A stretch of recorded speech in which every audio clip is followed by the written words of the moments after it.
Bloomberg Audio Studios. Podcasts, radio, news. We're coming here to Iceland, Reykjavik, where we're delighted to be joined by Governor Adriana Kugler. Governor Kugler, thank you for joining us. Look, there's been a lot of talk about central bank independence.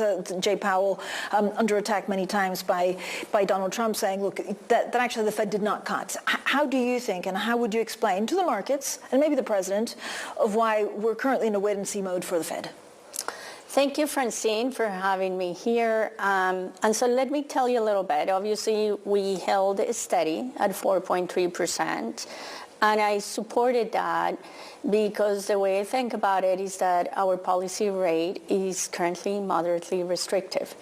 And I think it makes sense to keep it that way. And it makes sense to keep it that way for a number of reasons. First of all, we have been seeing the progress on disinflation slow down a little bit. We have also seen an increase in inflation expectations, and we want to keep long-run inflation expectations very well anchored. So that's the second reason. Third, we see some risks, upside risks to inflation from the tariffs that are currently in place. And given that, it makes sense to make sure we keep, again, the federal funds rate moderately restricted. On the real side of the economy, on the other hand, things have remained resilient. The employment rate is still high, and the unemployment rate is still currently at historically low rates. And by the same token, private activity is judged by PDFP, the private domestic final purchases number shows us that private activity grew at 3%. We saw some conflicting evidence between imports and inventories, but overall we see health still in the real economy. So that gives us time to make sure that we continue to make progress on inflation, and we keep our inflation expectations very well anchored. Governor, how problematic are the uncertainty actually of the tariffs to look at scenarios for GDP, inflation, and rates? So do you look at scenarios, or do you look at baseline projections? Yeah, thank you for asking that. We look at a broad range of scenarios, in fact, because it is particularly important during this time period of a lot of uncertainty. Uncertainty is the word of the day, as you know. And so the way we see it is that we don't know which way this is going to go. We started at 2.6% effective tariff rate at the beginning of the year.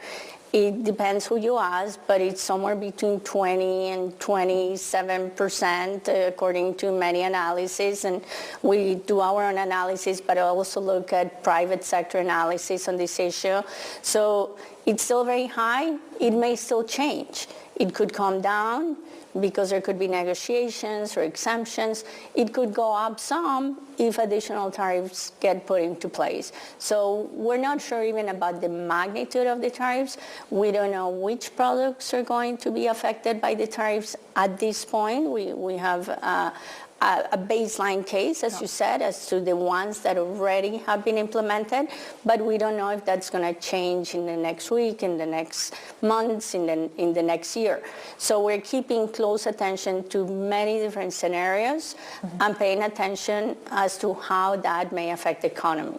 So obviously, that is the question of the day. How will it affect the economy, right? So Governor, first of all, what's your main takeaway from first quarter GDP, and how are you see U.S. consumers behaving right now? Yeah, as I said, on the real side of the economy, what we got is GDP for the first quarter, so it's backward looking. Yeah. And that backward-looking number is showing us exactly what one would have expected, which is a lot of front-loading.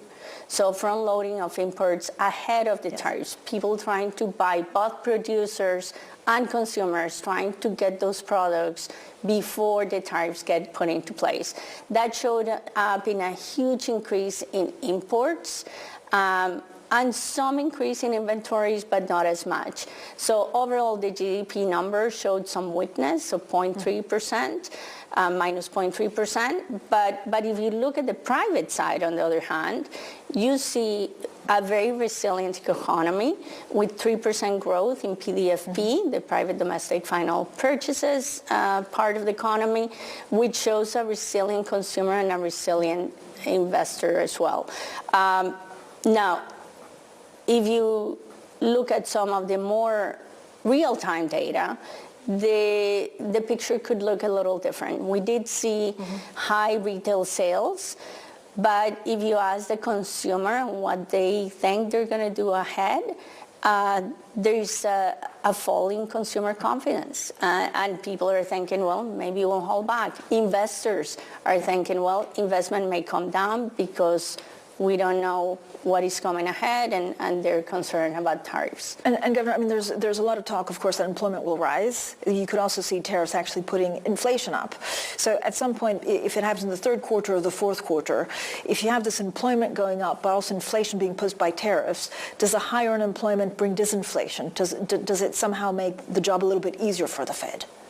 So there are two effects, right? One, upside risk to inflation, and upside risk to unemployment or the slowdown in economic activity. You're right. I think the way I think about it is we're already seeing, especially from surveys of manufacturers, some indications about tariffs putting upward pressure on prices, in particular on the cost of materials. Those costs already being passed on to the consumer. That's already showing up in those surveys, whether it's the ISM surveys, the surveys that are done by the regional feds. So that's definitely showing up in the data, and it's showing up in goods prices and goods inflation going up as well. That's happening. Now, down the road, you're right, there could be a slowdown. And that slowdown partly because of uncertainty, but also because real disposable income is going to fall. Also because the real value of financial assets may fall, and that will decrease wealth. And so those two effects are going to push down aggregate demand. In addition to that, I would point out that there could be reallocation of economic activity and a reduction in productivity. And that could come up if, for example, new businesses or existing businesses start producing things that used to be produced by those abroad, and then you're having lower productivity. That could put potentially some downward pressure on prices coming up from the other side. But it's not clear whether they'll exactly counteract each other. I would say one has to be cautious to think that in itself is going to do the trick of getting prices back down. Governor Adriana Kugler, thank you so much for joining us.